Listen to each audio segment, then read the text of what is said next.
문답 96문, 97문입니다. 주의 성찬이 무엇입니까? 주의 성찬은 그리스도께서 정하신 대로 떡과 포도주를 주고받음으로 그리스도의 죽음을 나타내는 성례입니다. 성찬을 합당하게 받는 사람은 물질적이며 신적인 방식이 아니라 오직 믿음으로 그리스도의 몸과 피에 참여하여 그의 모든 혜택을 받아 영적인 양식을 먹고 은혜 안에서 자라갑니다. 주의 성찬에 합당하게 참여하려면 어떻게 해야 합니까? 주의 성찬에 합당하게 참여하려면 주님의 몸을 분별하는 지식과 주님을 의지하는 믿음과 기계와 사랑과 새로운 순종이 있을지를 스스로 설득해야 합니다. 만약 합당치 않게 참여하면 자신에게 임하는 심판을 먹고 마시게 됩니다. 세례와 성찬은 교회의 은혜의 수단으로 주어진 아주 소중한 또 교회의 거룩한 예식임을 기억하셔야 됩니다. 주의 성찬은 바로 예수 그리스도께서 정해주신 것이고 예수님께서 자신을 우리에게 주시며 또 그의 백성들이 그리스도와 하나 되어 모든 또 혜택을 누리도록 은혜 언약의 이 성취와 또 영적인 이 양식을 먹고 자라가도록 그렇게 세우신 것임을 명심하셔야 됩니다. 한편으로는 로마 가톨릭에 물질적으로 임재한다라고 하는 화채술을 우리가 조심해야 되고 또 한편으로는 이 성찬식이 아무것도 아닌 것처럼 취급하는 또 등한시하는 또 기념설적인 또 이러한 내용들을 조심하셔야 됩니다. 영적 임재설이라고 하는 우리 장로교회의 이러한 독특한 성찬론을 잘 배워가셔야 되는데 그것은 바로 이 96문과 97문의 또 소요리문답에 핵심적으로 그 중요한 단어와 문장이 잘 정리되어 있습니다. 영적 임재설이란 물질적으로 육체적으로 떡과 포도주가 진짜 예수님의 살로 피가 바뀌는 것이 아니다라는 것입니다. 물론 이 성찬에서는 진짜로 우리가 예수 그리스도를 만나는 것은 사실입니다. 진짜로 실제로 만납니다. 그러나 떡과 포도주가 진짜 살과 예수님의 살과 피로 바뀌는 건 아니라는 것입니다. 진짜로 실제로 예수님을 만난다라고 하는 이 표현은 아주 중요한 표현입니다. 그러나 그렇다고 해서 로마 가톨릭처럼 떡과 포도주가 진짜로 실제로 예수님의 살과 피로 바뀐 상태에서 예수님을 그렇게 만나는 거 또 참여하는 것은 아닙니다. 떡과 포도주는 반드시 기념적인 또 상징적인 수단으로서 우리가 사용하는 것입니다. 다만 이 물질적인 떡과 포도주는 있는 그대로의 물질적인 떡과 포도주인 것은 변함없는 사실인 것입니다.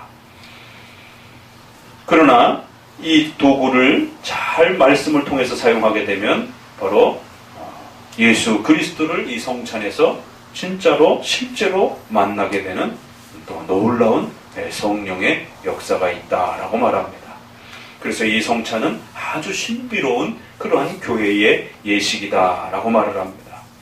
우리가 성경을 인간의 언어와 글자로 된 이 성경을 우리가 하나님의 말씀으로 읽고 배울 때에 인격적인 하나님을 만나는 놀라운 신비로운 일이 일어납니다.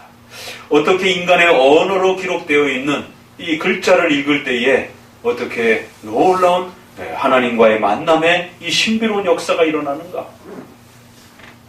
이것은 기독교가 제시하는 아주 신비로운 일인 것입니다. 그런 것처럼 또 역시 성찬도 우리가 늘상 먹고 마시는 떡과 포도주인데도 불구하고 그것을 교회의 예식으로 구별하여 또 하나님의 말씀에 정해주신 방식을 따라서 잘 사용하게 될 때에 거기에는 성령의 역사가 일어나면서 신비로운 그러한 하나님의 은혜와 역사가 일어난다라고 말합니다. 불가능하다고 생각하시면 안 되는 것이에요. 인간의 언어와 문자로 기록된 이 성경이 어떻게 하나님의 말씀이 될 수 있습니까? 그럼 바로 전능하신 하나님의 능력 때문에 가능한 것입니다. 어떻게 우리가 늘상 먹고 마시는 떡과 포도주가 이 도구를 통해서 어떻게 예수님을 우리가 만날 수 있습니까? 전능하신 하나님 때문에 가능한 것이. 죽음에서 사람을 일으키듯이 하나님은 불가능한 것이 없으신 것이. 하나님께서 우리에게 이러한 성찬의 도구를 통해서 예수 그리스도와 하나 되고 그 그리스도의 혜택의 모든 영적 양식을 그렇게 주시겠다라고 약속하고 있는 것입니다. 그렇기 때문에 모든 성도들은 이 성찬을 항상 귀히 여기고 또 열심히 참여하는 또 그러한 경건의 자세를 또 훈련하고 세워가셔야 됩니다. 예배만 단순히 드린다라고 해서 성도들의 신앙이 자라가는 게 아닙니다. 성경만 읽는다고 해서 성도들의 신앙이 단순히 자라가는 게 아닙니다. 그 모든 것들도 소중합니다. 그러나 또 성경에서는 성찬을 우리의 신앙의 중요한 은혜의 수단으로 삼아야 된다라고 말합니다. 우리가 연약하기 때문에 이 성찬을 수단으로 그렇게 신앙의 경건에 도움을 받아야 된다라고 말하는 것이. 사탄은 끊임없이 성도들의 신앙을 무너뜨리고 시험에 들게 하고 붕괴시키려고 합니다. 성도들이 시험에 들 만한 원인은 수백 가지가 넘습니다. 먹고 마시는 것 때문에 또 직장생활 때문에 가정 때문에 우리의 삶의 모든 것 때문에 시험에 들 만한 수만 가지 이유들이 있습니다. 그런 모든 죄악과 사탄의 유혹으로부터 하나님의 말씀을 통해서 또 이러한 성례를 통해서 우리를 도우시겠다라고 말하는 것입니다. 자, 그러면 주의 성찬에 합당하게 참여하려면 어떻게 해야 합니까? 주의 성찬에 참여하려면 첫 번째, 주의 몸을 분별하는 지식을 가지고 있어야 됩니다.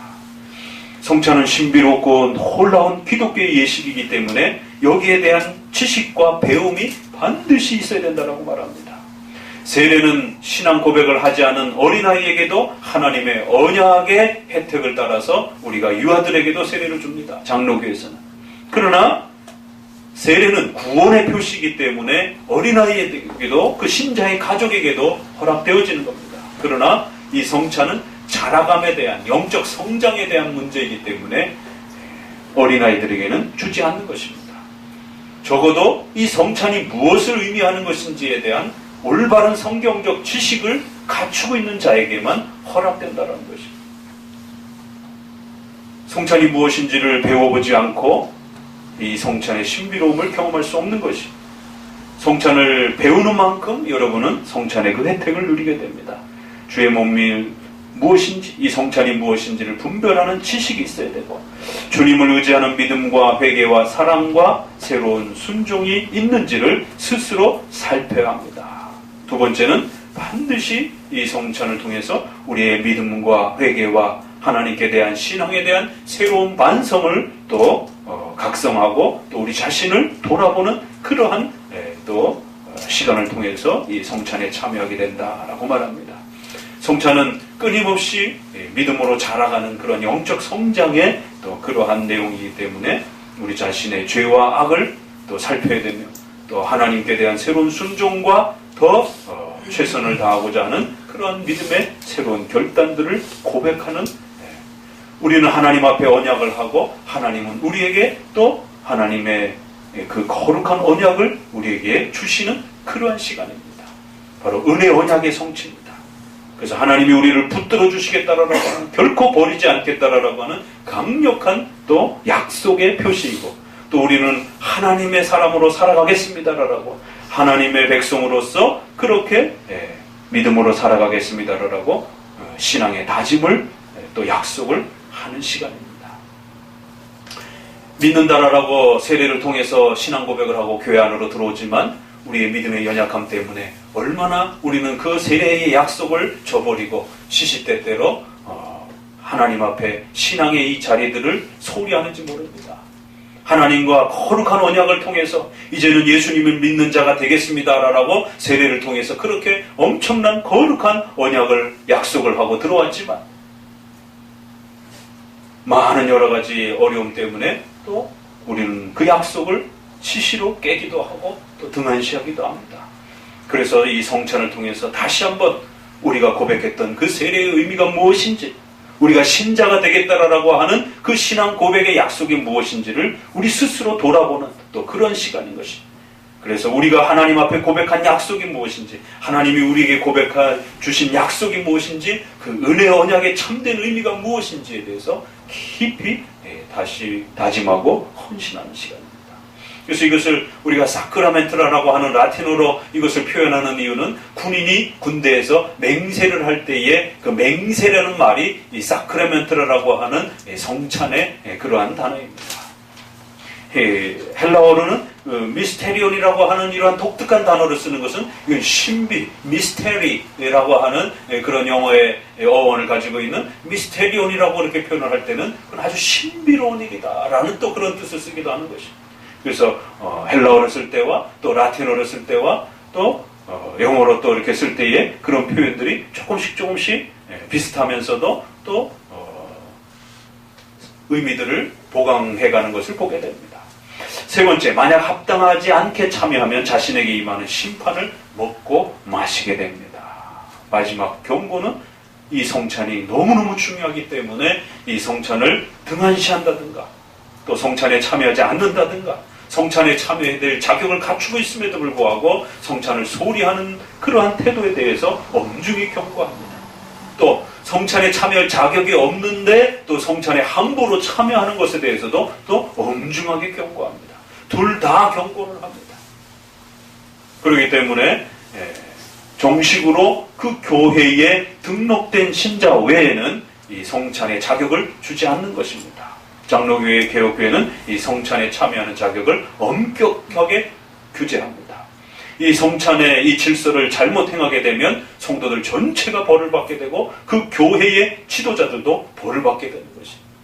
왜냐하면 예수 그리스도의 바로 살과 피를 나누는 그러한 거룩한 자리이기 때문에 그런 것입니다. 그래서 장로교에 있어서는 보다 더 엄격하게 이 성찬의 자격을 그렇게 확인하고 바로 그 성찬의 자격을 체크하는 주된 목적과 의무로서 장로가 칠의장로라는 개념을 가지고 있는 것입니다. 왜 장로를 칠의장로라고 부릅니까? 칠의, 재판하고 살피고 권징하고 칠의하고 다스리고 책망하는 그러한 성격으로 장로가 있다라고 말하는 것입니다. 그래서 성도들의 성찬 참여의 자격들을 신방을 통해서 일일이 살피고 어떤 성도가 혹시라도 심각한 죄를 범했는지 가정에 또 직장생활에 어떤 심각한 죄를 범했는지들을 끊임없이 살펴서 당회에 보고하고 그 의논을 통해서 성찬의 참여의 자격자들을 또 자격이 없는 자들을 또 구별하는 것입니다. 그래서 등록된 자들만이 당회의 허락을 받아서 성찬에 참여하는 것이고 또 성찬에 참여할 수 없는 자는 엄격히 구별하는 것입니다. 그래서 임용을 해오서 정식으로 등록을 한다든가 또 아니면 타교회의 당회의 허락을 받아서 요청을 받아서 그 당회의 허락을 받은 그러한 당회에 허락된 그러한 성도들에게만 성찬을 참여하는 것입니다. 소위 말해서 게스트라든가 또 이렇게 임시적인 그러한 세례를 받지 않는 그러한 성도들이라든가 이런 모든 게스트들은 이 성찬에 참여를 불가하는 것입니다. 이처럼 성찬의 엄중한 질서를 구축하는 이유는 바로 이 성찬이 그 교회를 무너뜨리기도 하고 이 성찬을 잘 세워가게 될 때에 그 교회가 장로교회여 개혁교회로 더욱 건강하게 세워져 가기도 하는 교회의 거룩한 예식이기 때문인 것입니다. 특별히 오늘 이제 우리가 오전 예배에 바로 이어서 또 성찬을 행할 것입니다. 이러한 96문, 97문의 의미들을 다시 한번 잘 마음에 새기셔서 또 오늘 이 성찬이 여러분의 모두에게 은혜의 또 그러한 충만함의 시간이 되시기를 주의 말씀으로 권면을 드립니다. 기도합니다.